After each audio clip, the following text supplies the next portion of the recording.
ሰላም ጤና ይስጥልን ተመልካቾቻችን ከአንከር ሚዲያ ዝግጅት ክፍል የአክብሮት ሰላምታችንን እናቀርባለን። የአብይ አህመድ አገዛዝ ለኦሮሚያና ለአዲስ አበባ ከተማ አስተዳደር ጀነራሎችን ለፖሊስ ኮሚሽን የኃላፊነት ሹመት መስጠቱ የሚታወቅ ነው። በዛሬው ዕለትም ለአማራ ክልል ፖሊስ ኮሚሽን ኮሚሽነርነት ሌተናል ጀነራል ጥጋቡ ይልማ ሹመት እንደተሰጣቸው ተመልክቷል። ከዚህ ቀደም ለኦሮሚያ ክልል ፖሊስ ኮሚሽን ኮሚሽነርነት ጀነራል ድሪባ መኮንን እንደዚሁም ለአዲስ አበባ ፖሊስ ኮሚሽን ኮሚሽነርነት ሌተናል ጀነራል አስራት ዲኔሮ መሾማቸው ይታወቃል። አብይ አህመድ በእነዚህ አካባቢዎች ከፍተኛ የሆነ የደህንነት ስጋት እንዳለውና በእነዚህ አካባቢዎች ጥብቅ የሆነ ቁጥጥር ለማድረግ የተለያዩ ውሳኔዎችን ሲያስተላልፍ እንደነበረ የሚታወስ ነው። ለመሆኑ ጀነራሎችን በፖሊስ ኮሚሽን ኮሚሽነርነት መሰየሙ ለምን ተፈለገ? አብይ አህመድ በቀጣይ በእነዚህ ክልሎች ከደህንነትና ከአጠቃላይ የአገሪቱ ሁኔታ አንጻር ምን ለማድረግ እየተዘጋጀ ነው? እነዚህን ጥያቄዎች በማንሳት ከወታደራዊ ጉዳዮች ባለሙያ ከሻለቃ ማሞ ለማ ጋር ቆይታ እናደርጋለን። ሻለቃ ማሞ ለማ በጣም ነው የማመሰግነው። 3 ጀነራሎች ለ3 አስተዳደራዊ ክልሎች በኮሚሽነርነት ተሹመዋል። ይህ ነገር ምንን ያሳያል? አብይ አህመድ እነዚህን ውሳኔዎች ሲያስተላልፍ ምን አስቦ ነው? ይህንን መነሻ በማድረግ ነው ከእርሱ ጋር ውይይት የምናደርገው። የዛሬውን ውሳኔን ጨምሮ ጀነራሎች ወደ ፖሊስ ኮሚሽነርነት መምጣታቸውን እንዴት ያዩታል? አመሰግናለሁ መሳይ። ይሄ በጣም አስፈላጊ ጥያቄ ነው። አድማጮቻችን እና ለተመልካቾቻችን አንዳንድ ግንዛቤ ለማስጨበጥ እንግዲህ ወታደሮች ማለትም የሚሊተሪ ወይም የአርሚ ጀነራሎች ወይም ወታደሮች የሰለጠኑት ከፍተኛና የተፈቀደን ወታደራዊ ኃይል የተፈቀደ ነው የሚባለው በመጠቀም ጠላትን ለማሸነፍ ሲሆን፣ የፖሊስ መኮንኖች ግን የሰለጠኑት ዜጎችን ለመጠበቅ፣ ግጭቶችን ለማርገብ እና የሲቪል መብቶችን ለማስከበርና ለማክበርና ለማስከበር ስለሆነ ሁለቱ ኃይሎች ወይም የሁለቱ ኃይል መኮንኖች ስልጠና፣ ክህሎት እና አሰራር የተለያየ ነው። ይሄ የታወቀ ነገር ነው። በዓለም ደረጃ በዓለም አቀፍ ደረጃ የፖሊስ መኮንኖች እንግዲህ በፍትሐ ብሔር ወይም ሲቪል ሎ በሚባለው በወንጀል ሕግ፣ በምርመራ፣ በትራፊክ ሕግ እና በመሳሰሉት ጭምር አግባብ ያለው ስልጠና የወሰዱና ይህንም በመፈጸምና በማስፈጸም ከፍተኛ ልምድን ያዳበሩ ናቸው። የጦር ጀነራልን የፖሊስ ኃይል እንዲመራ ስትመድብ በዋናነት በወታደራዊ ዶክትሪን ወይም መርህ እና በሲቪል ሕግ ማስከበር ሕጎች መካከል በሚፈጠር መሰረታዊ ግጭት ምክንያት ከባድና ረጅም ጊዜ የሚወስድ አሉታዊ መዘዞችን ሊያስከትል ይችላል። በወታደር ወይም በአርሚና በፖሊስ መካከል የጠላትና የዜጋ የሚባል የአስተሳሰብ ግጭት እና የኃይል አጠቃቀም ግጭት የኃይል አጠቃቀም እና የግጭት ሜቶዶች አሉ፣ አካሄዶች አሉ። እንግዲህ ወታደሮች የሰለጠኑት ቅድም እንዳልኩት ከፍተኛና የተፈቀደ የተኩስ ኃይልን ያው በእኛ ሀገር ግን ይህንን ህጋዊ ማድረግም አለማድረግም መኖሩ እንደተጠበቀ ሆኖ ያንን በመጠቀም የውጭ ጠላትን ለማስወገድ ነው እንግዲህ ወታደራዊ መኮንኖች የሚሰለጥኑት። ፖሊሶች ግን ከዚህ በተለየ ሁኔታ ዜጎችን ለመጠበቅና አስፈላጊ የሆነውን አነስተኛውን የኃይል መጠን ብቻ ለመጠቀም ነው የሚሰለጥኑት እና ይሄ ከፍተኛ በመሀሉ ከፍተኛ ልዩነት አለው እና በግጭት ረገድም ግጭትን ማባባስና ማርገብ ኤስካሌሽን እና ዲኤስካሌሽን የሚባለው ማለት ነው። ወታደራዊ ታክቲኮች በግንባር መስመር ላይ ፍጹም የበላይነትን ማግኘት የሚያስቀድሙ በመሆናቸው ለምሳሌ እንደ ህዝብ ቁጥጥር፣ ውይይትና ገዳ ያልሆኑ መቆጣጠሪያ ሜቶዶችን የመጠቀም የመደበኛ ፖሊስ ዘዴዎችን ወታደራዊ አዛዥ አያውቅም፣ አይጠቀምም እና ፖሊሶች ግን ይሄንን ዘዴ ነው የሚጠቀሙት። ልዩ ልዩ የቁጥጥርና የውይይት መቆጣጠሪያ ዘዴዎች የሚጠቀሙ በኃይል በተለይ ኦፊሰሮች ሲሰለጥኑ የሚሰጡት ትዕዛዝ፣ የሚሰጡት ስምሪት፣ የሚያደርጉት ቁጥጥር፣ የሚያደርጉ ክትትል ሁሉ ወይም ደግሞ የሚሰጡት ብይን ሁሉ ይሄንን መሰረት ያደረገ ነው።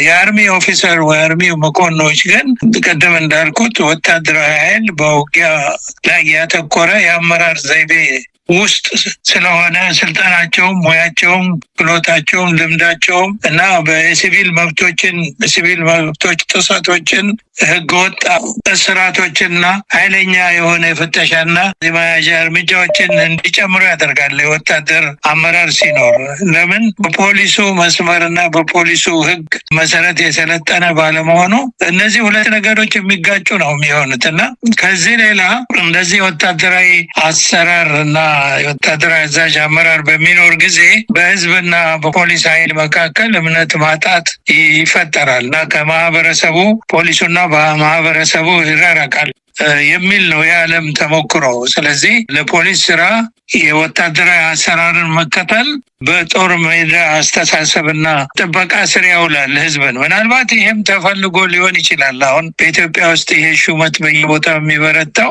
እና ማህበረሰቡ ደግሞ እንዲህ በሚሆን ጊዜ ህግ አስከባሪውን እንደ ጠባቂ ሳይሆን ማለት ፖሊሱን እንደ ወራሪ ኃይል ሊያው ይችላል እና ሌላው ነገር እዚህ ላይ የአርሚ ጀነራሎች እነዚህ አሁን በየክልሉ ወታደራዊ ሹመት በሚያገኙ ጊዜ ወይም የበላይ ሆነው ተሹሞ በሚሄዱ ጊዜ በፖሊስ ሰራዊት ወይም ሲቪል ፖሊስ የሚባለው ውስጥ የረጅም ጊዜ አገልግሎት ያላቸው የፖሊስ መኮንኖችን በመተው ከአርሚ እያመጡ ላቸው ላይ በሚሾሙበት ጊዜ የፖሊስ ኃይል መኮንኖች የውስጥ የሞራል መሰበር እና መጎዳትን የመዋቅር መናጋትን ያመጣል። በብዙ ዓለም ሀገራት ህገ መንግስት በተለይ ዲሞክራሲ ባለባቸው ሀገራት አምባገነንነትን እና ስርዓት አልበኝነት ወይም ደግሞ የህዝብና የፖሊስ ግንኙነትን የሚያሻግር አምባገነናዊ ጭቆና እና ለአምባገነናዊ ስርዓት ቁጥጥር የሚያመች ሁኔታን ስለሚፈጥር ህግ የበላይነት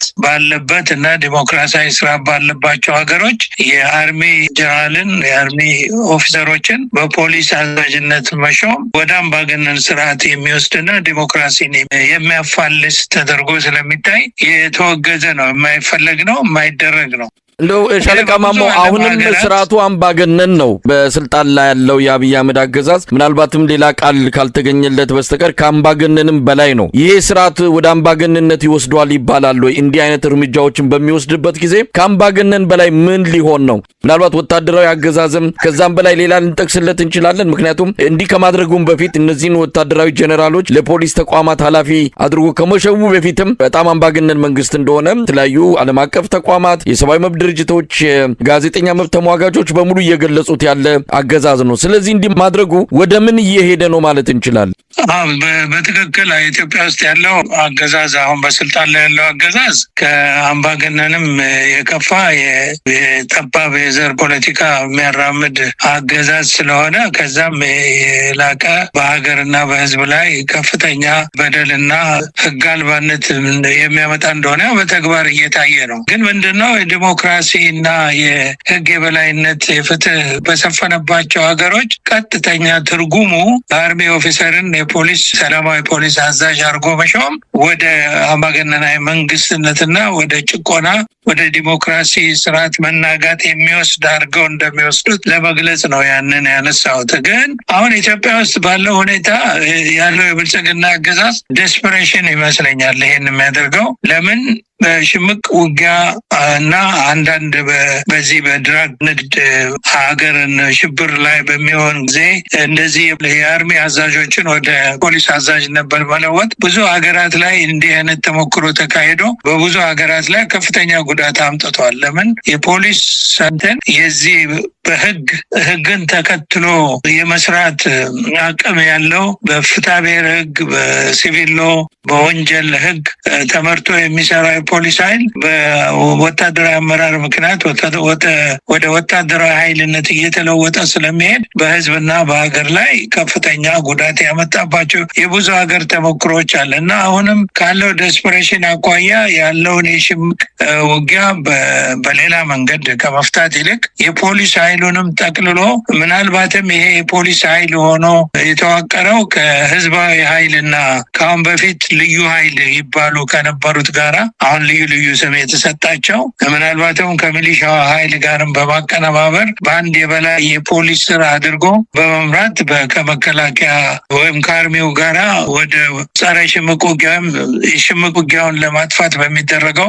ጦርነት ውስጥ ለማስገባት የታቀደና የታሰበ ሊሆን ይችላል። አሁን በኦሮሚያ ክልልም እንዲህ የተደረገው ሹመት ይሄንኑ ለማጠናከር እንደሆነ ብዙ ምልክቶች አሉና ከዚህ አንጻር ነው እንግዲህ የሚታየው። መሳይ እንደ ሻለቃ ማሞ ሶስቱ አካባቢዎች ላይ ያተኮረበት ምክንያት ይታወቃል። እንግዲህ አብይ አህመድ በተለያዩ ሰነዶችም እንደተረጋገጠው ሶስቱን አካባቢዎች አጥብቆ ለስርዓቱ ህልውና እንደ ስጋት የሚቆጥራቸው ነው። አዲስ አበባ በተደጋጋሚ የሚገለጽ ነው። የህዝብ አመጽ፣ የህዝብ እንቢተኝነት እንዳይፈነዳ ባለ በሌላ ኃይል የአዲስ አበባን ጉዳይ መቆጣጠር አለብን ብለው በኦሮሚያ ክልልም በአዲስ አበባ ከተማ አስተዳደርም እንዲሁም በፌዴራል መንግስቱ ባሉ የጸጥታ መዋቅሮች የአዲስ አበባን አጠቃላይ ሁኔታ በከፍተኛ ጥንቃቄና ክትትል ነው አብይ አህመድ የሚቆጣጠረው። ለዛም ነው ለአዲስ አበባ ፖሊስ ኮሚሽን ጀነራል አስራት ዲኔሮን አምጥቶ ምክትሉንም ከራሱ ከግል ጠባቂው በማምጣት አዲስ አበባ ላይ ጥብቅ የሆነ ቁጥጥር ያደረገው። በአማራ ክልልም ባለው ሁኔታ በኦሮሚያም ባለው ሁኔታ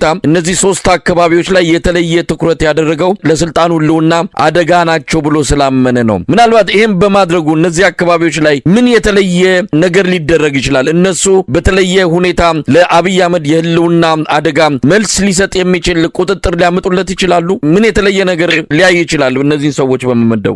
አመሰግናለሁ። ቅድም እንዳልኩት ይሄ በነገሮች ከዴስፐሬሽን የመጣ ነገር ነው የሚሆነው። ብዙ ጊዜ እንደዚህ አምባገነን መንግስታት በእኛም ዘመን አይተነዋል። መጨረሻ ላይ ለተነሱ በሀገር ውስጥ ለተነሱ የእርስ በርስ ጦርነቶች ወይም የሽምቅ ውጊያዎች ፖለቲካዊ መፍትሄ መስጠት የማይችሉ የማይፈልጉ ስለሆነ የሚወስዱት ዴስፐሬሽን እርምጃ መጨረሻ ላይ አንዳችም ውጤት አያመጣም። ከመጨረሻው ጥቃትና ከመጨረሻው ከስልጣን መገፋት ለመዳን የሚወሰዱ እርምጃዎች ናቸው። በብዙ ጊዜ በዛን ዘመንም በመጨረሻው በ82 ከ81 በኋላ በእኛ ዘመን በደርግ አገዛዝ ዘመን ብዙ የኢሰፓ አባላት ምንድነው እንደዚህ የቀበሌ ምናምን እንደዚህ እየተባለ እየተደራጀ እንጦጦ ዙሪያ ሌላ ቦታ ወታደራዊ መሬቶች ላይ ምሽግ ተሰርቶ የመጨረሻው መከላከያ ይሆናል እንደዚህ የሚል ብዙ ውጣ ውረድ ብዙ እንትን ሲታይ ነበረ እና አሁንም ቅድም እንዳልኩት ይሄ በፖሊስ ስር ህዝባዊ ኃይሉን ላደራጅቶ የመጨረሻ ምሽግ ለማድረግ ታስቦ የሚደረግ እንደሆነ ገምታለሁ። ለምን ፖሊስ ሰራዊት መሳሪያ አለው። ዓላማና ተግባሩ ስልጠናው ሌላም ቢሆን መሳሪያ መተኮስ ይችላል ከሰላማዊ ሰው በተለየ ሁኔታ። ሌሎቹም ከሲቪሊያን ኃይሎች ጋር እነሱን አቀናጅቶ ሌላ ኃይል ለመፍጠር ነው ከአርሚው በተጨማሪ ጥረት እየተደረገ ያለው። እንደዛ እንደሆነ ነው ምልክቶች የሚያሳዩት። ግን መጨረሻ ላይ ይሄ ከየትኛውም ከሚመጣ የህዝብ ድጋፍ ካለው ኃይል የሚያድን አይሆንም። መጨረሻ ላይ ይሄ ሁሉ አንድም ነገር ሳይሰራ ሊፈርስ የሚችል ነው የሚሆነው። ግን እነሱ አምባገነን አገዛዞች ካለባቸው ጭንቀትና ያው ከስልጣናቸውን ላለማጣት ከዚህም የባሰ ብዙ ነገሮችን ሊያደርጉ ይችላሉ። ግን የህዝቡ አእምሮ ውስጥ ያለው ልብ ውስጥ ያለው እና እነሱ የሚያስቡት አንድ አይሆንም። መጨረሻ ላይ ውጤቱ ተቃራኒ ነው የሚሆነው።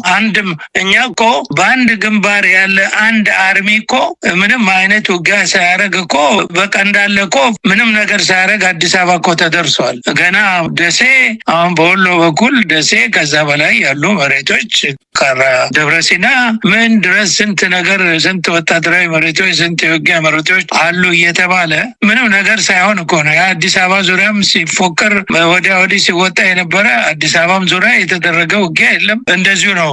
አንዴ መፍረስ ሲጀምር ይፈርሳል። ይሄ የታወቀ ነገር ነው። የአምባገነን አገዛዞች ዲፌንስ ወይም የመከላከል እቅድ በዴስፐሬሽን የሚሰሩት ስራ ሁሉ መጨረሻ ላይ የእምቧይ ካብ ነው የሚሆነው። ውጤት አያመጣም። ይሄ ደግሞ የትላንትና ትዝታ ነው። እነሱ ይሄንን አሁን አይምሯቸው ይሄንን ስንናገር ያኔም አይሰሙም ነበረ፣ አሁንም አይሰሙም። ስለዚህ ከዛ ከዴስፐሬሽን የመጣ እንደሆነ ነው የማየው። ምንም የሚያመጣው ለውጥ የለም ነው ብዬ ነው የምደመድመው። መሳይ በጣም ነው የማመሰግነው። ሻለቃ ማሞ ለማ የወታደራዊ ጉዳዮች ባለሙያ፣ ለአጭር ማብራሪያ ፈልጌዎት ነበር የደወልኩት። በቂ ማብራሪያ አግኝተናል። በጣም አመሰግናለሁ በአድማጮች ስም።